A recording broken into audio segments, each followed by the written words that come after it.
അച്ഛൻ ചിരിച്ചുകൊണ്ട് സ്റ്റിയറിംഗിൽ അമർത്തിപ്പിടിച്ചു. അമ്മ പിന്നിലിരുന്ന് അവളുടെ തലയിൽ തലോടി. അടുത്ത അവധിക്കാലത്തെക്കുറിച്ചുള്ള വലിയ പ്ലാനുകളിലായിരുന്നു അനിയൻ. പെട്ടെന്നാണ് ആ മഞ്ഞുപാളികൾക്കിടയിൽ നിന്നും ആ കാഴ്ച മങ്ങിയത്. എതിരെ വന്ന ലോറിയുടെ വെളിച്ചം കണ്ണുകളെ അന്ധമാക്കി. ഒരു വലിയ ശബ്ദം, ലോഹങ്ങൾ കൂട്ടിയിടിക്കുന്ന ഭീകരമായ മുരൾച്ച.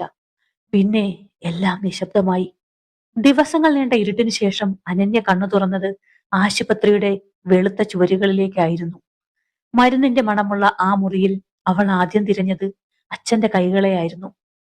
പക്ഷേ ചുറ്റും നേഴ്സുമാരുടെ മുഖങ്ങൾ മാത്രം. മെല്ലെ മെല്ലെ ആ കൈപ്പേറിയ സത്യം അവൾ തിരിച്ചറിഞ്ഞു. ഇനിയൊരിക്കലും അച്ഛന്റെ വിരലുകളിൽ തൂങ്ങാനോ അമ്മയുടെ മടിയിൽ തലചായ്ക്കാനോ അനിയനുമായി വഴക്കിടാനോ അവൾക്കാവില്ല. മഞ്ഞുമൂടിയ ആ രാത്രിയിൽ അവൾക്ക് തന്റെ ലോകം മുഴുവൻ നഷ്ടപ്പെട്ടിരിക്കുന്നു.